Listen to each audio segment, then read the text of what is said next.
эфир.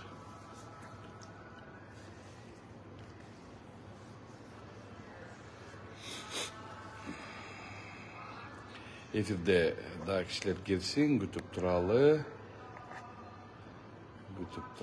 эфирден.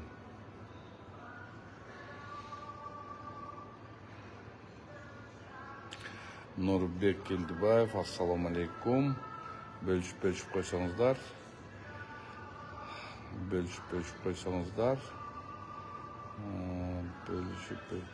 Гена, ассаламу алейкум. Как, брат, дела?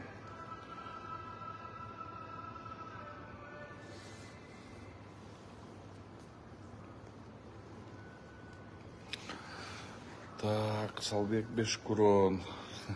Бешкурон, кандайсың? Чеке, кандайсың, жакшысыңбы? Бурмараева, Азамат Бекчөрөев, Азаматик, кандайсың, жакшысыңбы? Мына 10 киши эфирде, урматтуу достор, ошо эфирге кошулуп коюңуздарды суранам, бөлүшүп койгонуңуздарды суранам. Эфирди биринчисин орусчасынан баштайм, кыргызчасынан улантам. Анткени ошондой тематика, туура түшүнгүлө, урушпагыла. Кыргызчасын Кудай шүгүр сүйлөйбүз, кыргыз болгондон кийин кыргызча сүйлөйм. Баарыңарга чоң ысык салам, кечки салам баарыңарга. Бөлүшүп койсоңуздар, азыр 18 киши эфирде. Баарыңарга чоң рахмат. Да бөлүшүп койсоңуздар, эфирде көбүрөөк кишини топтоп алалы. Салам алейкум, Канат аке, кандайсыз? Малик Тайгажоев, алейкум ассалам, жакшы, баары Кудайга шүгүр. Кунг-фу джет ниджа дейт. Ассаламу алейкум, кунг-фу джет ниджа. Улан Бизаев, салам алейкум. Дагы бөлүшүп койсоңуздар, сураныч силердин баарыңардан. Дагы бир бөлүшүп койсоңуздар. Абдан чоң сураныч. Алмаз Алыбаев, салам алейкум. Баарыңарга чоң ысык салам. Бактабасова Жылдыз, саламатсызбы Жылдыза? Жакшы турасыңарбы? 19 киши эфирде. Ошол эфирди жакшы бөлүшүп берсеңиздер жакшы болот эле. Анарбек Санзыбаев дейт. Саныбаев, ассаламу алейкум. Кубанычбек Борончиев, салам алейкум. Кубанычбек, Бурма Араева, Атай качан чыгат? Кудайым буйрса, иштер бүттү. Азыр Атай боюнча азыр ишти материалдарын менен азыр изилдеп атабыз. Кудайым буйрса, сотко өтсө, менин оюмча соттон чарт болуш керек. Нурдан Орунтаев боюнча оюңуз айтсаңыз. Нурдан Орунтаевди абдан жакшы билчү элем. Мындай жакшы жигит болчу. Нурданды ушул окуя болордун астында мен да чалдым элем Нурданга. Өзүм эле жакшы көргөн иним болчу. Анан кийин мындай керсейип айтып койгонуна абдан таарыныч табып калдым. Бийлик негизи бузат болуш керек деп ошондо ойдо болуп калды. Мындай болсо Нурдан менин любимчик балдарымдан болчу. Төргөчү болуп иштеп жүргөндө мындай акыл эстүү кыйын жигит болчу. Азыр кайсы чымын тиштеди бул инимди билбейм.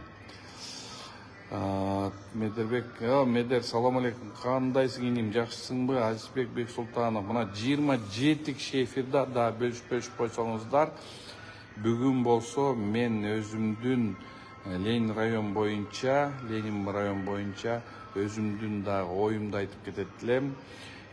Кимге мен өзүмдүн голосумду береримди, ошонун баарын айтып кетет элем. Анан кийин менин мындайча айтканда подписчиктер мен мага ишенсеңер, ушу Ленин районунда мен суранганга да голосуңарды берип койсоңорбу деп суранып атам. Баарыңардан абшүкүр, ассаламу алейкум. Абшүкүр, бир кезге турган мал болуп калды окшойт. Капа болбосоң, каршы болбосоң кезип койсок болот эле. Так, орусчасынан сүйлөшөлү. Жолдош, Жоки, иним, кандайсың? Тентек кылбай калдыңбы, Жоки? Красавчик жигитсиң, бирок кичине мындай жакшынакай баласың, бирок кичине мындай кез ойноп ичип койгонуң жаман да. Ассаламу алейкум, приготовили попкорн, брат. Вот по попкорну надо поговорить. Если завтра будет время, давай созвонимся. Мына 27 киши мен өзімнің ойын айтайын, жоки жаман сөз айтпағын, Сұраныч, сен білесің, мен сені инем жақсы көремін, мен сені. Бирок мындай ар бир адам өзүнүн выборы бар, ар бир адам өзүнүн шайлай турганы бар. Ошон үчүн мен да барыңарга катышып кетет эле суранып кетем. Жаман көрбөйлү, азыр орусчасынан сүйлөйүн, макулбу? Уважаемые друзья, почему я сейчас попросил извинения у подписчиков, потому что есть и в Ленинском районе русскоязычное население. Это русскоязычное население, но многие понимают, многие, может, нет, поэтому я попросил извинения у русскоязычного населения, что я буду говорить на русском языке. Вот. Сегодня тематика — это то, что я хотел бы выразить просьбу всех тех, которые живут в Ленинском районе, которые подписаны на меня, которые мои выступления, мои эфиры считают как бы правильными. И я хотел бы попросить, чтобы вы отдали голос именно за того кандидата, которого я очень сильно прошу. Большая просьба проголосовать за номер 1 Айдаралиева Талайкуль. Что я хочу сказать по Айдаралиевой Талайкуль? Айдаралиева Талайкуль — это молодая, принципиальная девочка. Самое, что в ней есть, это то, что она честная. Откуда я ее знаю? Я знаю еще с того момента, когда был Чоңқазат, когда я еще был в Чоңқазате. По некоторым причинам я с Чоңқазата вышел. Но вы все знаете, об этом уже вся пресса всегда выступала, и я выступал, и объяснение делал, почему, в связи с чем я вышел с Чоңқазата. Поэтому, уважаемые друзья, я вас очень сильно прошу проголосовать за номер 1 по Ленинскому району, Айдаралиева Талайкуль. Я очень ее хорошо знаю. Она у нас в Чоңқазате была очень сильная активистка, порядочная девушка. Также, когда выборы уже нашей партии Тынштык, она была как бы тоже помогала партии Тынштык во имя мира. Тынштык — это во имя мира. Мы делали кое-какие акции, и Талайкуль, между прочим, делала очень хорошие акции. Она помогала нам со многими проблемами, которые существовали в городе. То есть она девушка очень перспективная, грамотненькая девочка. В реальности она очень грамотненькая девочка. Очень грамотненькая девушка, и поэтому я ее очень давно знаю. Теперь я хочу обратиться к мамочкам, которые сидят дома, матерям, которые сидят дома, которые не ходят на выборы. Я вас бы просил, всех мамочек, выйти на выборы и отдать свой голос за Айдаралиеву Талайкуль. Она идет под номером 1. Почему я говорю, прошу именно мамочек наших? Потому что именно Талайкуль Айдаралиева, она молодая, но она уже мать 5 детей. Супруг у нее всегда рядом такой. Это, можно сказать, эталон чистоты. Эта девушка, она из эталона чистоты.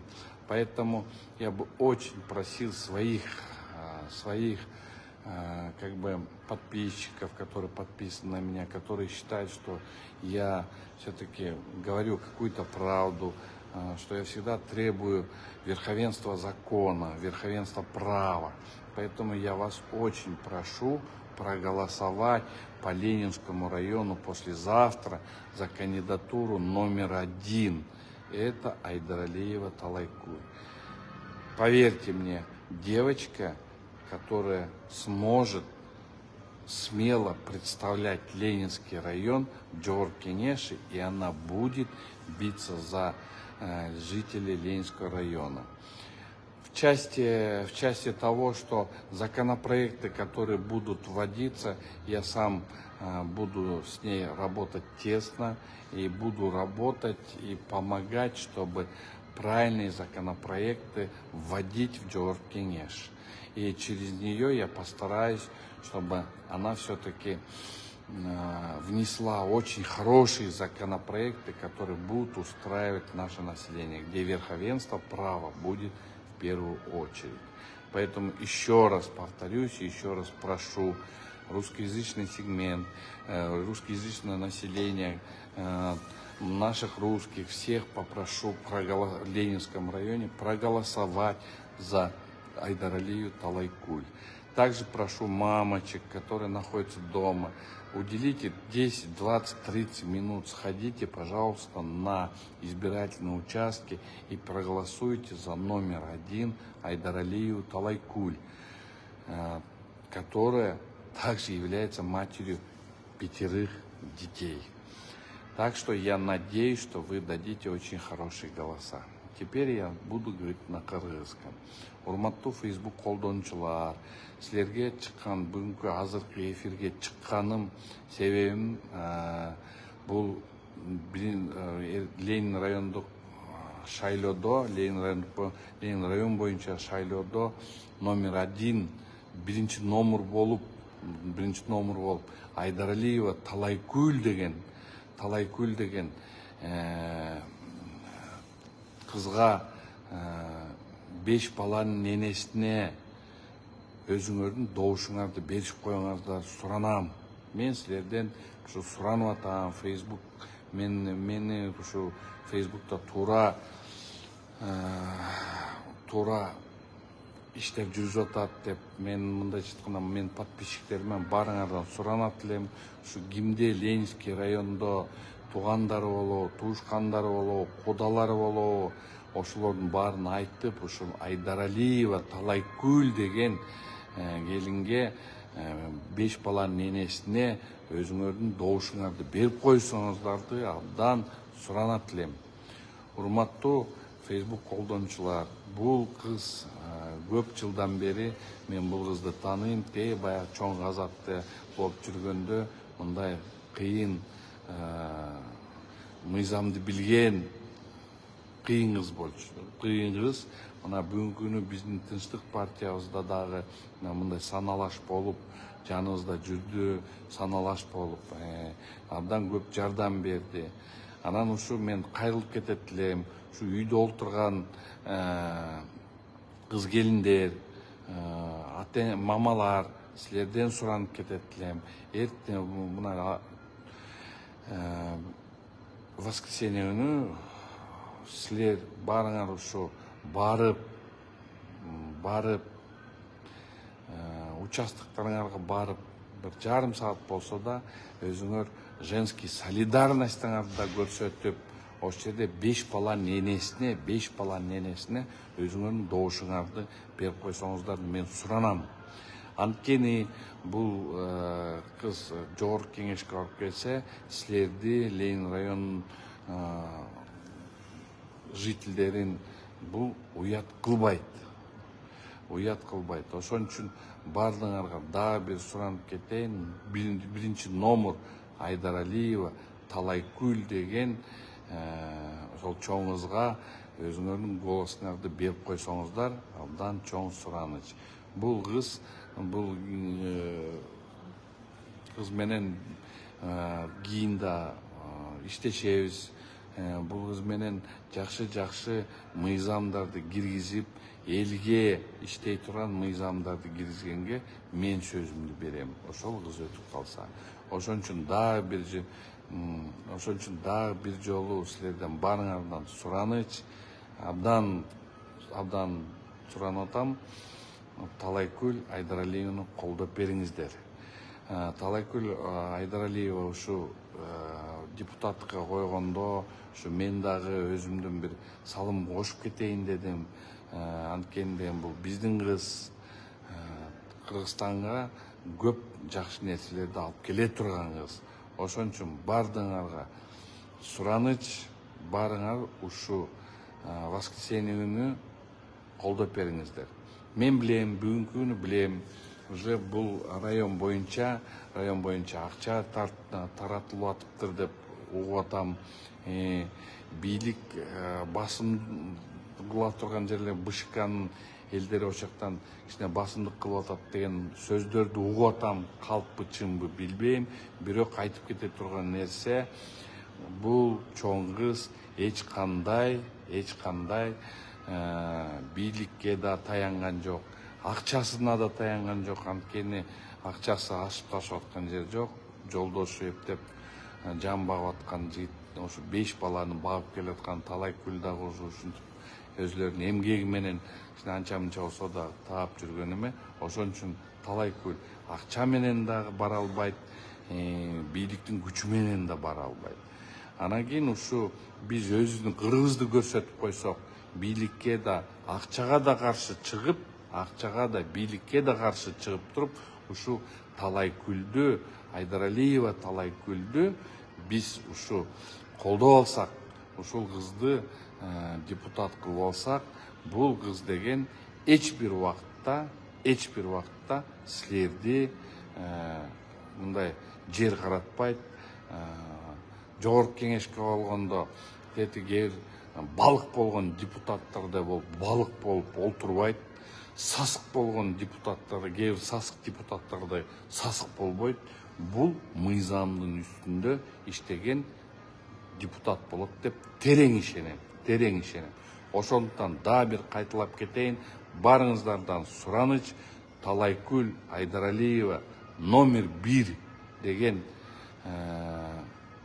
бюллетенде ошол кызга добушуңарды берип коюңуздар. Туган туушкандарыңарга куда сөөңөрдөн да сурап, ошо энелер баарыңар ушу чыгып, ушу Айдаралиеваны колдоп бериңиздер. Абдан чоң сураныч силерден. Ошондо Айдаралиеваны колдодук деп туруп мага личкама жазсаңар, мен да бир кезде болсо да, кандай болсо да бир колуман келишинче жардам тийсе силерге тийгизем. Ошон үчүн абдан чоң сураныч. Дагы бир жолу кайталап кетейин. Номер 1 Айдаралиева Талайкүлгө добушуңарды берип коюңуздар. Барыңар менен Канат Хасанов, Алга Кыргызстан, Талайкүл депутат.